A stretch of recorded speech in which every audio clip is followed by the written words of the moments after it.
Okay.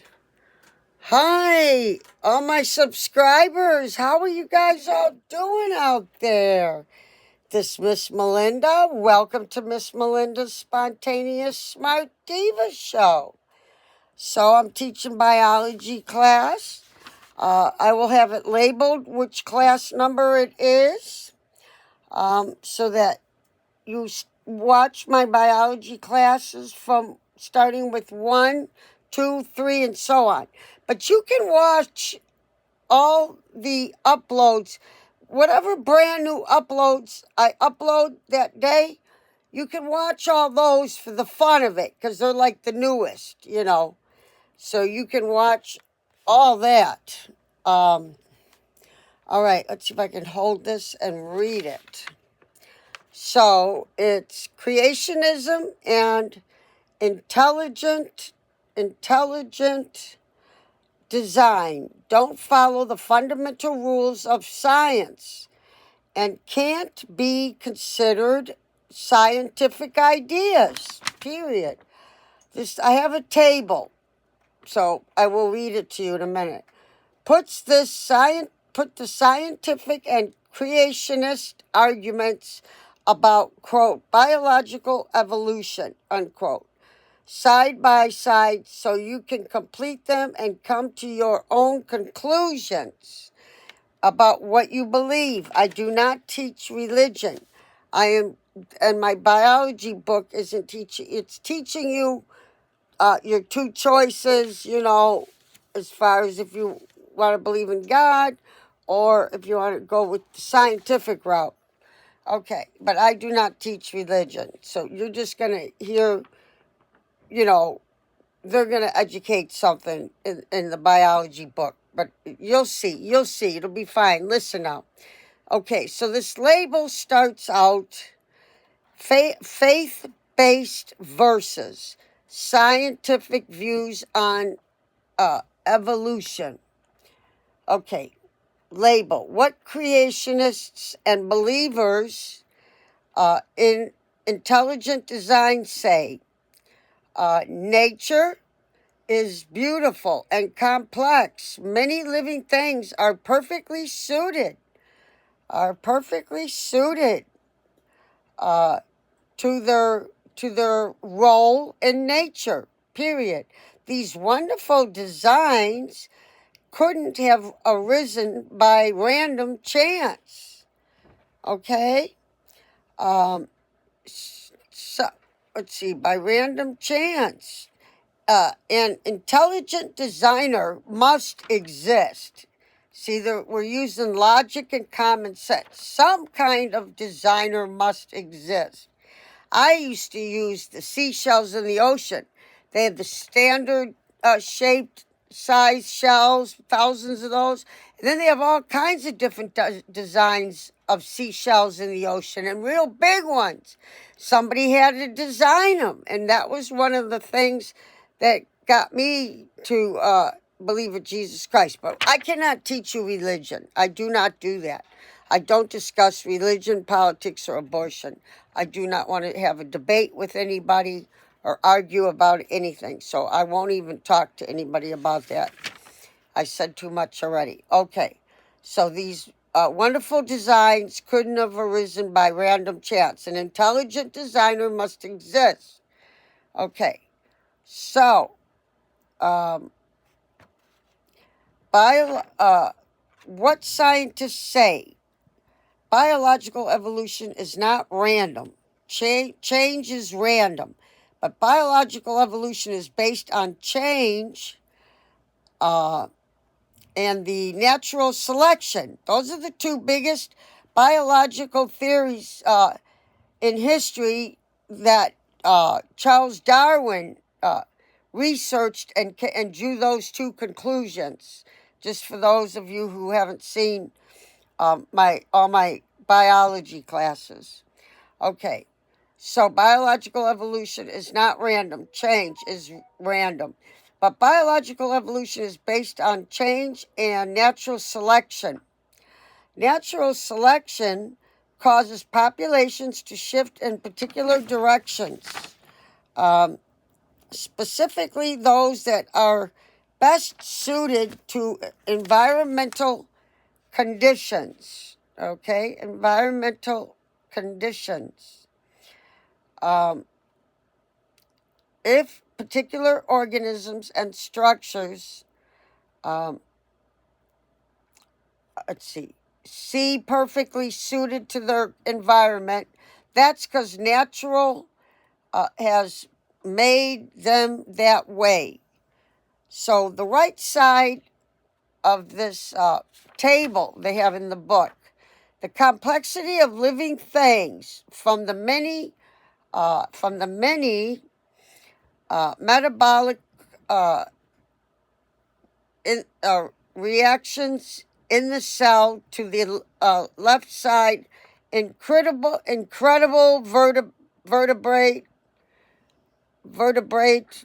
I couldn't have been suddenly created through the accumulated of random changes, accumulation of random changes. Complex processes and structures aren't suddenly created out of nothing. Biological evolution works by adapting existing structures, okay, by accumulating several changes that remake existing structures, okay. New processes and structures are created. Faith-based versus scientific views on evolution. That's the new label we're going to study here. Faith-based versus scientific views on evolution. Okay, on the left side of the table, it's at box 3. Well, I don't know, but that's where we're going. The fossil record doesn't support biological evolution. Too many gaps exist between species. Also, the missing link between humans and apes has never been found. Okay? The right side box.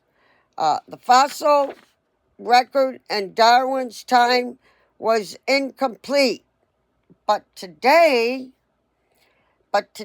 many evolutionary lines are well documented, including that of primates. Two particularly important fossils that show transitions between species are these of, this is a weird word, Archaeopteryx. This is really hurting me. I'll spell it fast. Archaeopteryx. Just watch this 100 times so you can write it down. And I'll get it better for you, but I can't hold this tablet much longer. Okay, feathered reptile that appears to mark the transition between... I gotta have to take a break with that arm and my pinky finger. All right, let's keep going. It looks like it's good this way. Well, then let's keep going. Yeah, you can see my nice top. Okay, so we'll keep going. Okay, I feel much more comfortable. All right. So, feathered reptile that appears to mark the transition between dinosaurs and birds, and I don't know this word, tic-tac-lick. An animal that appears intermediate between fish, and four-legged animals. Tiktaalik had lungs and gills and was able to support itself on 4 legs. Okay? The fourth left square is biological evolution is controversial. I'm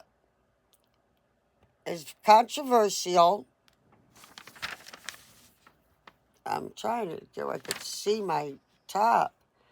Okay. So, even among scientists, some scientists have proven it wrong. Okay. Okay, we got box 4 on the right side of the table. And it's saying that it's saying virtually all scientists accept biological evolution and recognize its importance in explaining life on Earth, period. Scientists often argue and conduct experiences about the details of how biological evolution occurs. Okay? Okay. After all, this behavior is the heart of scientific inquiry. Okay? But scientists don't question whether biological evolution is a fact. Darwin's central idea of biological evolution by natural selection is accepted. Okay? Just a few more pages here. And it has been supported, by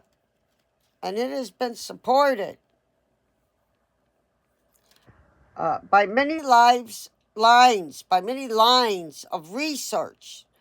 Fourth box down to the right, how humans evolved.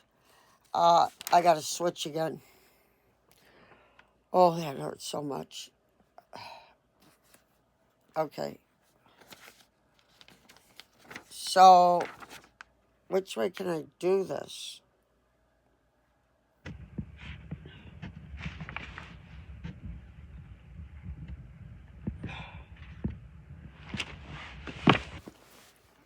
If I can hold this like that.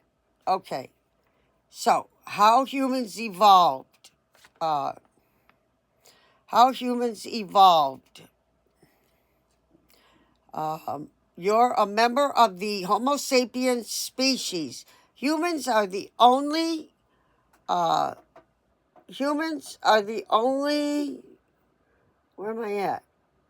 How humans evolved. You're a member of the Homo sapiens species. Humans are the only living species of hominids. Modern humans, and their extinct relatives on the planet.